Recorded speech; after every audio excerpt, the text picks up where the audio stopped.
Hey! Oh! What are you? I didn't ask for naught. No way, Mom. I'm some kind of bubble boy. The bubble is the co-star of this film. If it weren't for the bubble, I probably wouldn't be very funny. My feelings on the bubble suit was that it really needed to be something that was funny looking. When we started out long ago, it was all about doing monsters and doing makeup, and as we got deeper and deeper into it, we were finding out that really what we were doing was coming up with characters, and we didn't want to just be limited to big slobbering monster guys in suits and that sort of thing. So when we sort of expanded our approach to really encompass the characters, we were also finding that there were a lot of other opportunities outside of the monster realm, and it really fit in well with Bubble Boy, because the biggest part of our contribution to this show was the creation of the bubble suit as a character. Okay, good. All right. When we first were presented with the script by Beau Flynn, we read it and we thought, okay, this is something very different. I mean, we can see that there are circus freaks in it and there could be makeup opportunities, that's clear. But this inflatable suit that this guy wears around, you know, how do we fit into this? Obviously, we've done a lot of suit construction. We worked on the Alien movies. We worked for Disney before with the Santa Claus. We did the fat makeups and the bodysuit for that. But this was something that was very different.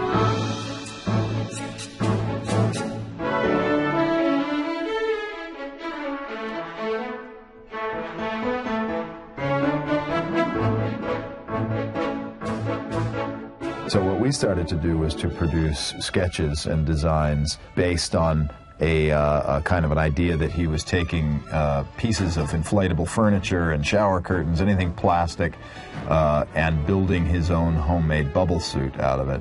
You can see he used the shower curtain sort of in the area of his waist, a baby monitor he had attached to his kind of helmet area.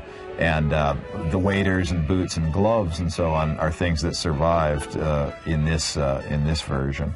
This was a more upright, less of a round circle bubble type thing, again making use of a shower curtain design that was tucked in the back to look almost like a turkey tail.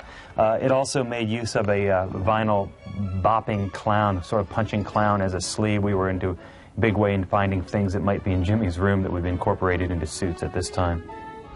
This is one that was kind of an overinflated version. Also had a desk lamp that would provide its own lighting source we thought would be fun in a sort of a spoof of science fiction suits that are always, you know, internally lit.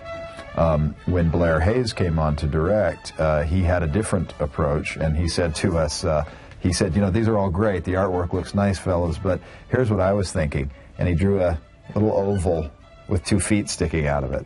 And at first we thought, you know, is he joking? And then he said, and here's the idea behind it. And he had a whole sort of philosophy about it being this sort of little eggshell that this innocent guy is inside. And it all made perfect sense.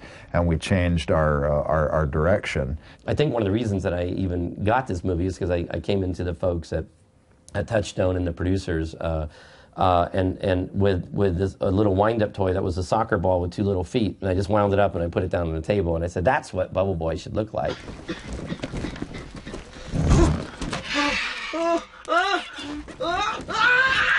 Even though the bubble was simplified, it still necessitated another generation of drawings, and we also did some very rough sculptures to show proportions and just show what this bubble would look like in true 3D form. Once we got the approval and Blair said, yes, I think this is the right way to go, we all took meetings at ADI.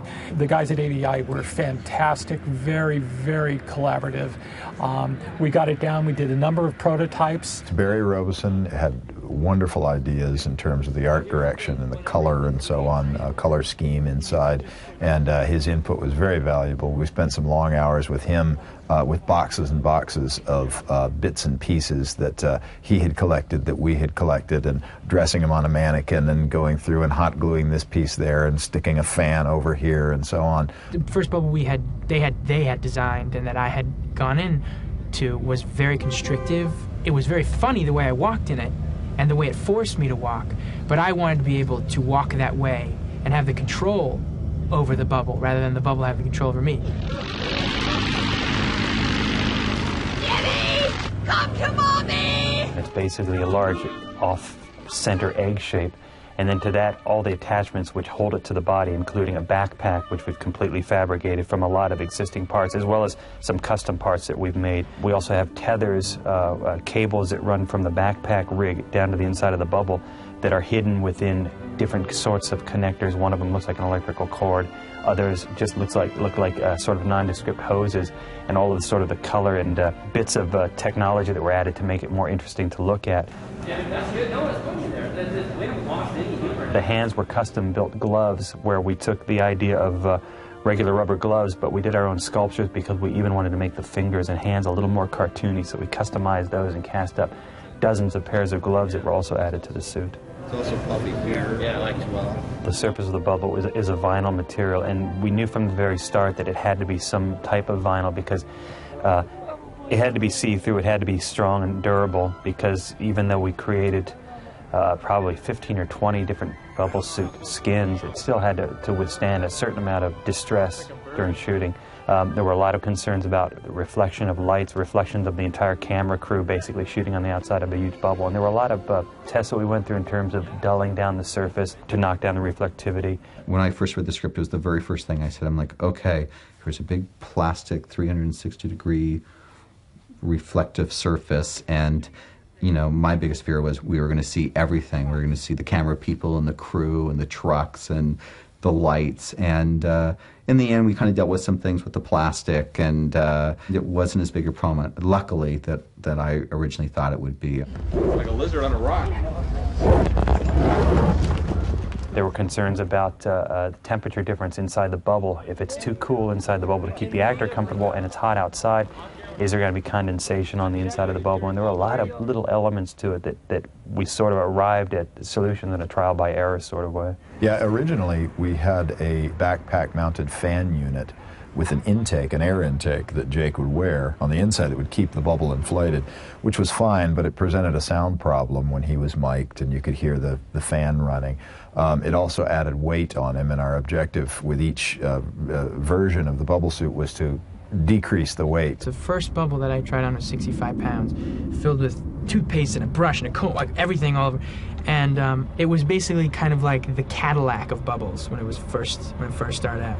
Which, even though it was supported mostly from the weight and from the shoulders of the backpack that Jake was wearing, still, you know, it's like carrying around, you know, a couple sacks of dog food, you know, supported on your shoulders and your hips all day long. That's just, it's impossible. It's too much of a task for any actor to do. Jake was really great about the fittings. He really did endure a lot. He started off, you know, putting on a 65-pound suit and smiling, saying, "Yes, I think I can make this work," and you know, the reality was that it was just too cumbersome. So I think we went through, from that point on, I think we went through about 4 different iterations where we stripped it down, kept, you know, changing things out, down to where we would weigh each piece that was going into it individually and say, okay, here's a piece that weighs 10 ounces.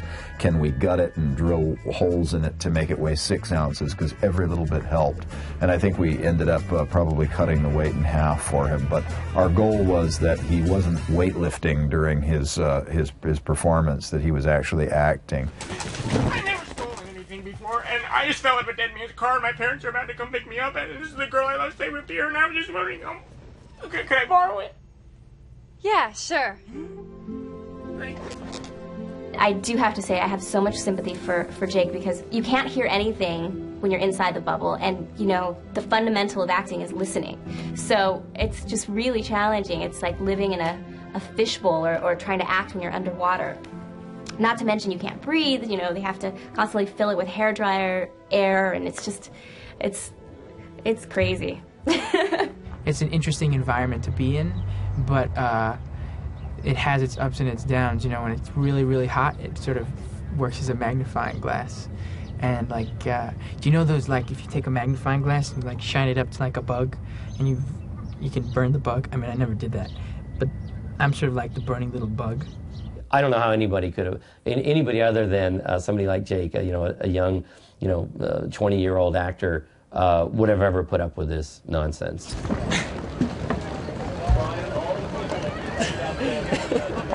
Remember, this is for the public. There are 3 or 4 technicians here on set with Jake at all times because it's a complicated apparatus. It's not unlike a large beach ball. When Jake puts it on, he has to step into the leggings. Into these nice little rubber boots on my feet. And then we pull it up, and they're waders, and they attach to a backpack. And the backpack fits rather tight, and it's on, all the weight rests on my hips. And it put the bubble over me, and we blow it up with a lot of air. And then the air pressure blows my ears out every day. It's actually like, it's like being a diver. It's kind of, you know, as soon as they fill the air up, you know, you have to equalize. You want $500? Yes, I want $500!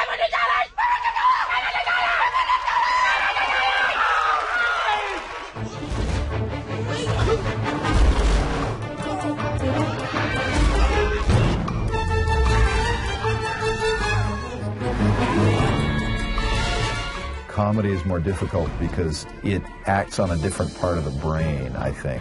I think that if you overshoot, it's just dumb. There's sort of a notion that things are going to be a little easier on a comedy. You can kind of skate by. The audience is going to be more accepting, and it's really not the case. It's more disciplined because you're in a comedic world, and if what we're doing is not realistic, it's going to expose the comedy. It's sort of like kind of winking at the audience, saying we're all in on the gag, and that's not the case. The bubble suit, or as comedic as the image is, if you look past that image, it's got to look like a realistic thing that this kid has built, is capable of sustaining his life. Otherwise, the gag is blown.